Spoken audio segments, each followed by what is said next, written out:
আমাদের বাংলাদেশে গ্রামে শহরে এখনো হাজার হাজার মা বোন আছেন, নামাজ হয় না, নামাজ হয় না। আপনার আশেপাশে আপনার মা চাচি, আপনার যারা যারা নামাজ পড়ে, বিশেষ করে আপনার মাহরাম নারী যারা, আপনার মা বোন, তাদের নামাজের দিকে একটু খেয়াল রাখেন। অনেকে আছেন সালাত আদায় করেন, কিন্তু সালাত হয় না। কেন হয় না? ধরুন তিনি শাড়ি পরে সালাত আদায় করছেন, কোনো অসুবিধা নেই, শাড়ি পরে পড়েন, থ্রি পিস পরে পড়েন, অথবা আপনি মেক্সি পরে পড়েন। উদ্দেশ্য হলো, মূল বিষয়টা হলো সলাতের মধ্যে সতর ঢাকতে হবে। পুরুষের জন্য সলাতের সতর হলো নাভি থেকে হাঁটু পর্যন্ত, আর কাঁধও যেন খোলা না থাকে, সে মর্মে হাদিসে আছে পুরুষের জন্য নির্দেশনা। কিন্তু নারীর সলাতের জন্য তার সতর হলো মাথা থেকে পা পর্যন্ত, মুখমণ্ডল, দুই হাতের কবজি এবং পায়ের তলা, এগুলা ছাড়া তার পুরো শরীর তাকে ঢাকতে হবে। এখন যদি শুধুমাত্র একটা শাড়ি পরে মাথার উপরে ওড়না টেনে দেয়, অথবা একটা সাধারণ ওড়না পরে কোনো রকম টেনে দেয়, তাহলে গলা, তারপরে চুল, চুলের বড় অংশ, তারপরে মাথার কোপার উপর দিককার চুল, তারপরে এদিককার আশেপাশের অংশ, এগুলো দেখা যাবে কি যাবে না? অনেক সময় দেখা যাবে যে পেট পিটের অংশ দেখা যাচ্ছে, হাতের গোছা, এগুলো রুকুতেছে উঠা যাওয়ার নামার সময় শাড়ি সরে যায়, এগুলো দেখা যাবে। তো এগুলো যদি পুরো নামাজে খোলা থাকে তাহলে নামাজ হবে না। আমাদের অনেক বোনরা জানে না, অনেক মহিলারা জানে না, অনেক মারা জানে না। আজকাল অনেক নামাজের ওড়না বের হয়েছে মাশাআল্লাহ, যে ওড়না মাথা থেকে পা পর্যন্ত পুরো শরীরকে ঢেকে দেয়। ওইটার ভিতরে আপনি যদি তাদেরকে ওইটা দেন নামাজের জন্য, তাহলে ওইটার ভিতরে নামাজ পড়লে আর এগুলো কোনোটা খোলা থাকে না। তার ভিতরে এবার শাড়ি থাকুক, অন্য কিছু থাকুক, উপর দিয়ে ওড়না মাথা থেকে পা পর্যন্ত ঢেকে ফেললেন। তো এই যে পুরো শরীর সতর ঢাকতে হয় নামাজের মধ্যে, অনেক মহিলারা জানেন না, তাদের নামাজ হয় না। তো এদের এই নামাজ আল্লাহর কাছে কবুল হবে না, যে নামাজের সতর ভালো করে ঢাকা হয় নাই। জান্নাতে যাওয়া, আল্লাহকে সন্তুষ্ট করা, এটা তুলনামূলকভাবে পুরুষদের চাইতে নারীদের জন্য বেশি সহজ। কেন সহজ?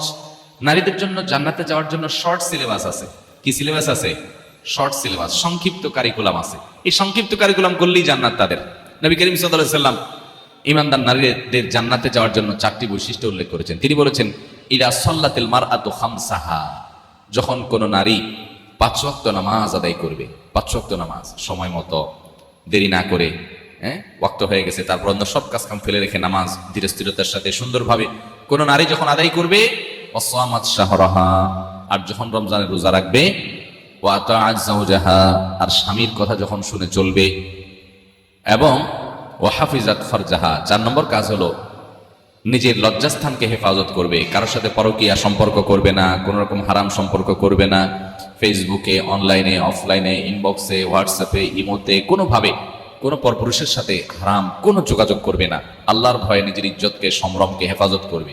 এই 4টা কাজ যে নারী করবে, 5 ওয়াক্ত নামাজ পড়বে, রমজানের রোজা রাখবে, স্বামীর কথা মেনে চলবে, এবং নিজের ইজ্জত, লজ্জাস্থান, সম্ভ্রমকে হেফাজত করবে, গুনাহ করবে না, জিনা ব্যভিচার করবে না, এই 4 কাজটা যে মহিলা করবে, নবী করিম সাল্লাল্লাহু আলাইহি সাল্লাম সেই মহিলাকে জান্নাতের যে কোনো জান্নাতের দরজা দিয়ে প্রবেশ করার সুযোগ এবং ঘোষণা দিয়েছেন। তাহলে মহিলাদের জন্য জান্নাতে যাওয়া সহজ। একজন পুরুষ, তার জন্য উপার্জনের হালাল হারাম এই বিষয়টা তাকে দেখতে হয়, এটা তার জন্য জটিল। পুরুষ শুধু 5 ওয়াক্ত নামাজ পড়লো, রমজানের রোজা রাখলো, স্ত্রীর হক আদায় করলো, নিজের ইজ্জত হেফাজত করলো, জান্নাতে যাওয়ার জন্য কিন্তু যথেষ্ট না। তার আরো কাজ আছে, আছে না নাই? হালাল উপার্জন করা লাগবে কি লাগবে না? হারাম উপার্জন করলে কি জান্নাতে যেতে পারবে? তাহলে পুরুষকে কিন্তু বাহিরে গিয়ে উপার্জন করতে গিয়ে হালাল হারাম বাজ বিচার করতে হয়। বাহিরে গিয়ে উপার্জন করতে গিয়ে কারোর সাথে গন্ডগোল হলে সেখানে যাতে অন্যায় না করে, জুলুম না করে, কাউকে আঘাত না করে, মানুষকে হত্যা না করে, নানান বিষয় পুরুষের উপরে চলে আসে। মহিলাদের জন্য কিন্তু এই বিষয়গুলো আসে না, তাদের জন্য অনেক সহজ। কিন্তু দুঃখজনক, এরপরও নবী করিম সাল্লাল্লাহু আলাইহি সাল্লাম বলেছেন, উরিতু কুন্না আকসার আহলিন নার, মহিলাদেরকে জাহান্নামে আমি বেশি দেখেছি। যদিও মানুষ এখনো জাহান্নামে যায় নাই, জাহান্নামে এখনো উদ্বোধন হয়ে নাই, জাহান্নাম সৃষ্টি হয়ে আছে, কিন্তু মানুষকে জাহান্নামে দেওয়ার কার্যক্রম এটা কিয়ামতের বিচারের পরে হবে। কিন্তু নবী করিম সাল্লাল্লাহু আলাইহি সাল্লামকে আল্লাহ তাআলা অলৌকিকভাবে তার মুজিজার অংশ হিসেবে জান্নাত এবং জাহান্নামের ডামি আল্লাহ তাআলা দেখিয়েছেন। কিভাবে জান্নাতে যাবে মানুষ, কে যাবে, জাহান্নামে কারা যাবে, এগুলোর একটা ডামি আল্লাহ তাআলা তার নবী সাল্লাল্লাহু আলাইহি সাল্লামকে দেখিয়েছেন। সেটা দেখে তিনি বলেছেন যে আমি জাহান্নামে মেয়েদেরকে বেশি দেখেছি, মহিলাদেরকে জাহান্নামে বেশি দেখেছি। তাহলে যেখানে মহিলাদের জান্নাতে যাওয়ার কথা সবচেয়ে বেশি, তাদের জন্য জান্নাতে যাওয়া সবচেয়ে সহজ, অথচ আমাদের মা বোনরা আমাদের নিজেদের ত্রুটি বিচ্ছুতির কারণে, কয়েকটা অন্যায় অপরাধের আধিক্য থাকার কারণে আমাদের মা বোনরা জাহান্নামে অনেক বেশি পরিমাণে যাচ্ছে। নবী করিম সাল্লাল্লাহু আলাইহি সাল্লাম এই হাদিস বলার পর তিনি বলেছেন, মহিলাদের 2টি গুণের কারণে, 2টি খারাপ গুণের কারণে, 2টি দোষের কারণে তারা জাহান্নামে সবচেয়ে বেশি যাবে বা বেশি যায়। এর ভিতরে একটা হলো তারা তুকফিরনাল লানা ও তাকফুরনাল আশির।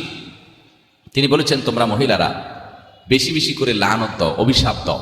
এটা একটা রোগ। কথায় কথায় এটা পুরুষের মধ্যেও আছে রোগ, কিন্তু নারীদের মধ্যে স্পেশালি বিশেষভাবে এই দোষটা অনেক বেশি, যে কথায় কথায় লানত দেওয়া, চট করে রাগ হয়ে স্বামীকে, বাবাকে, সন্তানকে, ছেলে মেয়েকে, সংসারকে, এটাকে সেটাকে অভিশাপ দেওয়া, বদদোয়া করা, গজব দেওয়া, ঠাড়া দেওয়া, হ্যাঁ, এরকম খারাপ উক্তিগুলা, অভিশাপগুলা বেশি বেশি দেওয়া, এটা জাহান্নামে যাওয়ার কারণ। আর আরেকটা হলো তাকফুরনাল আশির, স্বামীর নাশকরি করা। পুরুষদের মধ্যেও এই রোগ আছে। পুরুষও নাশকরি করলে তার ঠিকানা জাহান্নাম হবে, এতে কোনো সন্দেহ নাই। অনেক পুরুষ আছে যে তার মহিলা, তার স্ত্রীর সাথে তার সম্পর্ক ভালো, স্ত্রী সব দিক থেকে ভালো, একদিন একটু উল্টাপাল্টা হলে সে সাথে সাথে সারা বছরের সকল অবদানকে অস্বীকার করে। সারা বছর বেচারি যে ভালো ছিল এটা আর স্বীকার করে না। একদিন তরকারিটা খারাপ হলে আর 10 দিন যে ভালো হয়েছে ওটার কথা সে ভুলে যায়। এরকম নিমক হারাম পুরুষও আছে। কিন্তু নবী করিম সাল্লাল্লাহু আলাইহি ওয়াসাল্লাম এই হাদিস থেকে বোঝা যায় যে আমাদের মা বোনদের মধ্যে এই রোগটা তুলনামূলকভাবে বেশি, যে তারা পুরুষদের বিশেষ করে তার স্বামীদের, তারা নেয়ামতকে অস্বীকার করে ফেলে খুব তাড়াতাড়ি। আর এইটি তাদের জাহান্নামে যাওয়ার অন্যতম কারণ। এই জন্য আমাদের মা বোনদের জন্য এই দুটি অ্যালার্মিং পয়েন্ট, যে আসুন আমরা কোনো অবস্থাতে আমাদের সন্তানরা, আমাদের স্বামী, আমাদের মা বাবা, সংসার বা অন্য কোনো কিছুকে আমরা গালিগালাজ করা, বদদোয়া দেওয়া, হ্যাঁ, ঠাড়া দেওয়া, আপনার অভিশাপ করা, আল্লাহ লানতের কথা বলা, এগুলো আমরা কখনো করব না। এরপরে সাবধান থাকবো।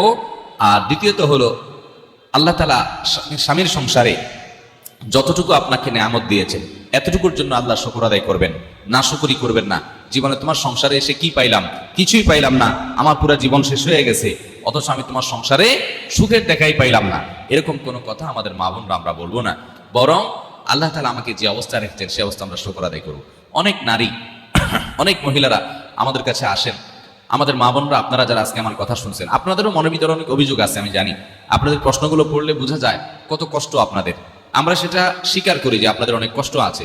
সেজন্য সকল মাহফিলে, সকল আলোচনায় আমরা পুরুষদেরকে আল্লাহর ভয় দেই, পুরুষদেরকে সতর্ক করি, পুরুষদেরকে জাহান্নাম থেকে বাঁচার জন্য আহ্বান করি, পুরুষদেরকে মহিলাদের অধিকার পরে সচেতন করার জন্য আমরা সর্বদা সোচ্চার সবসময় কথা বলার চেষ্টা করি। কিন্তু আপনাদেরকে আজকে আমি পেয়েছি, আপনাদেরকে আমি বলতে চাই, আমার প্রিয় মা বোনেরা, ধরুন আপনার স্বামীটা অমানুষ, ধরুন আপনার শ্বশুরটা খারাপ মানুষ, ধরুন আপনার শাশুড়ি আপনার প্রতি জুলুম করে, ধরুন আপনার সংসারে আপনি সুখী না, কষ্টে আছেন। তো এই জন্য আপনি হাহুতাশ করে, এর জন্য আপনি অস্থির হয়ে, এর জন্য আপনি নিজের সুখকে নষ্ট করে দিয়ে বেসবর হয়ে আপনার কোনো লাভ হবে না। আমার প্রিয় মা, প্রিয় বোন, আপনি বরং সবর করলে কি হবে জানেন? আল্লাহ কোরআনে বলেছেন, ইন্নামা ইউওয়াফাস সাবিরুনা আজরাহুম বিগাইরি হিসাব। যারা ধৈর্যশীল হবে, যারা সবর করবে, দুনিয়ার বিভিন্ন কষ্ট, দুঃখ, মুসিবত, এগুলোকে আল্লাহর দিকে তাকিয়ে, যে সবর করলে আল্লাহ তাআলা সওয়াব দেন, জান্নাত দেন, আল্লাহ খুশি হন। আল্লাহ বলেছেন ইন্নাল্লাহা মাআস সাবিরিন, আল্লাহ ধৈর্যশীলদের সাথে থাকেন। আল্লাহ বলেছেন আল্লাহ ইউহিব্বুস সাবিরিন, তিনি ধৈর্যশীলদের পছন্দ করেন, ভালোবাসেন। ধৈর্যশীলদেরকে এত মর্যাদা আল্লাহ দিয়েছেন আল্লাহর কাছ থেকে সওয়াবের আশায়। যারা একটু ধৈর্য ধারণ করে, সবর করে, হজম করে নেয়, ঢোক গিলে নেয়, নিয়ন্ত্রণ করে নেয়, মেনে নেয়, মানায় নেয় নিজেকে, এই মানুষগুলো, তাদের সম্পর্কে আল্লাহ বলেছেন ইন্নামা ইউওয়াফাস সাবিরুনা আজরাহুম বিগাইরি হিসাব। ধৈর্যশীলদের বিনিময় আল্লাহ রাব্বুল আলামিন হিসাব ছাড়া দিবেন। কোনো হিসাব করে আপনাদেরকে দিবেন না। যখন আপনি ধৈর্যশীল হবেন, যখন আপনি সবরকারী হবেন, আল্লাহ তাআলা আপনাকে ডাইরেক্ট দিয়ে দিবেন, কোনো হিসাব নিকাশ করে দিবেন না। আল্লাহর কাছ থেকে হিসাব নিকাশ করে জান্নাতে যাওয়া এত সোজা কাজ না। আল্লাহ যদি বিনা হিসাবে কাউকে জান্নাতে দেয় তাহলে সেটা সহজ। আর বিনা হিসাবে জান্নাতে যাওয়া, এই সৌভাগ্য অর্জন হবে সবরকারীদের, ধৈর্যশীলদের।